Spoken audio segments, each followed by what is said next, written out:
ঝিনাইদহ শহরের ব্যস্ততা আর কোলাহলের মধ্যেও একটা জায়গা আজও নিঃশব্দে শান্তি ছড়িয়ে যায়।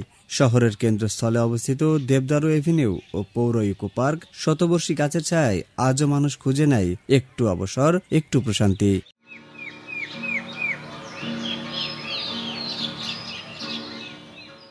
পরিবার পরিজন, বন্ধু বান্ধব কিংবা একাকিত্ব কাটানোর নিরিবিলি জায়গা হয়ে উঠেছে এই পার্ক। প্রতিদিন অসংখ্য মানুষ আসে এখানে শুধুই যেন একটু নিঃশ্বাস নিতে এই শতবর্ষী দেবদারু গাছের ছায়ায়।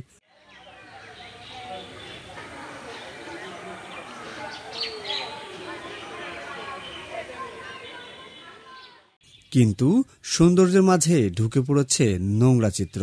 যত্রতত্র পলিথিন, খাবারের প্যাকেট, পানির বোতল, এসব আজ ধ্বংস করছে প্রকৃতির এই উপহার।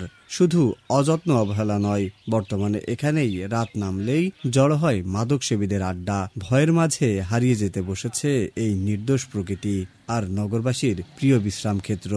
হ্যাঁ, এটা অনেক ভালো লাগে। কোলাহলমুক্ত পরিবেশ একটা, সকল মানে কাজের ফাঁকে এখানে আসা হয়, প্রায় আসা হয়, এসে টাইম স্পেন্ড করা হয়। বিকালটা খুব ভালো যায় আর কি এখানে বসে থাকলে। হ্যাঁ, অনেক সময় বন্ধু বান্ধব আসে, অনেক সময় অধিকাংশ সময় একাই আসা হয়, কারণ এখানে যেহেতু একাই আছি ঝিনাইদহ, তেমন ফ্রেন্ড সার্কেল নাই, তো মনে চাইলে দেখা যাচ্ছে একা চলে আসি। আর অনেক সময় বন্ধু বান্ধব দেখা যাচ্ছে আসলে তাদের সাথে আসা হয়। হ্যাঁ, একটা ভালো পরিবেশ থাকলে অবশ্যই ভালো লাগে। আর যেখানে নোংরা হয় সেটা তো এমনিতেই খারাপ লাগে।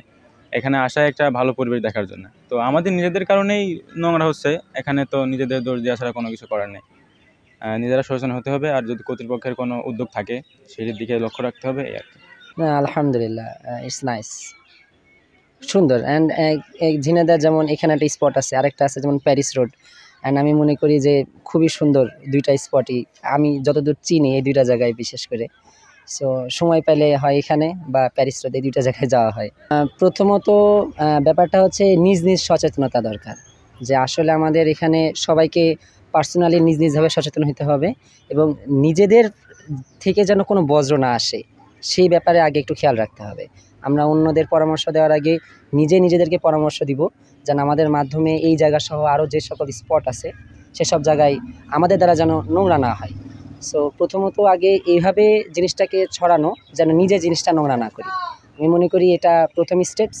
অ্যান্ড দেন এখানকার যারা দায়িত্বে আছে তাদেরও একটু নজর প্রয়োজন এই ব্যাপারটা পরিষ্কার রাখার জন্য। হ্যাঁ, আসে বউ বাইরের তো আসে, বিভিন্ন জায়গাতে আসে, এসে এখানে ঘুরে বেরিয়ে চলে যায় বাংলা দেখার জন্য। এই যে কিছু লোক আছে ময়লা টয়লা ফেলে, আমরা এই যে ময়লা ফেলতে দিই না। আমাদের আশেপাশে যত ঝালমুড়ি খাবে এই ডাস্টবিনই রাখতে কই, বাইরেও ঝালমুড়ি দিতে চাই না, যে তুমি ময়লাটা তো ওই জায়গায় ফেললি মানুষের চোখে বাঁধবে। এইভাবে এখানে প্রায় 6-7 বছর আছি আমি। হ্যাঁ, তা বাবা ময়লা ফেললি কেন আসতে যাবে কেউ, নোংরা থাকলে কেন আসবে না তো কেউ। আর এই কিছু ছেলেপেলে আছে ভালো না, এটার জন্য আরও সমস্যা বেশি। এইগুলো একটু সরাচ্ছে না, এই আরও বেশি ওরা ডাস্টবিনের মতন কাজ করে। এখানে আসলে জায়গাটা অনেক সুন্দর এবং নিরিবিলি পরিবেশ, যেখানে আমি আমার ভাগ্নিকে সাথে নিয়ে ঘুরতে আসছি, প্লাস পাশাপাশি আমার বাসার আত্মীয় স্বজন বা কম বেশি সবাইকে নিয়ে যেখানে ঘুরতে আসা যায় বা নিরিবিলি সময় কাটানো যায় আর কি, জায়গা হিসেবে আমার কাছে অনেক ভালো লাগে, যার কারণে ঘুরতে আসি মাঝে মাঝে। অবশ্যই খারাপ লাগছে, কারণ যখন পরিপাটি ছিল, মানে আগে থেকে অনেক আগে বেশ গোছানো পরিপাটি ছিল, যার কারণে এটা দেখতেও সুন্দর লাগতো। আর এই যে এগুলো ময়লা দেখতেছেন, এগুলো আমাদের নিত্যদিনের চলার ফেরার পথে এগুলো আমরা এই যে ময়লা ফেলতেছি, এগুলো জাস্ট আমরা যদি একটু সচেতন হই তাহলে আশা করি হয়তো বা আবার আগের মতো সৌন্দর্য হবে, ফিরে আসবে বা দেখতে আরও সুন্দর লাগবে আর কি।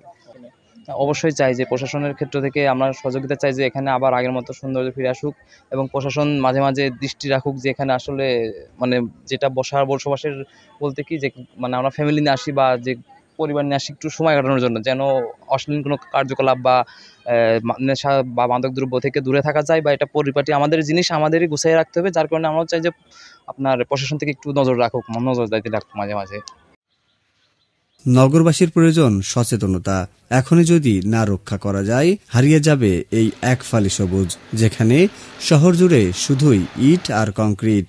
এই শহরের প্রাণ শুধু মানুষ নয়, প্রাণ এই সবুজও। দেবদারু এভিনিউ আর নবগঙ্গার তীর জুড়ে গড়া এই পরিবেশ যদি টিকে থাকে, টিকবে শহরের অস্তিত্বও। পরিবেশ রক্ষায় দরকার দায়িত্বশীলতা, দরকার ভালোবাসা। এই শতবর্ষী গাছগুলোর ছায়া যেন আমাদের বাঁচায়, আর আমাদের ভবিষ্যৎ প্রজন্মও পায় এক টুকরো নির্মল শহর।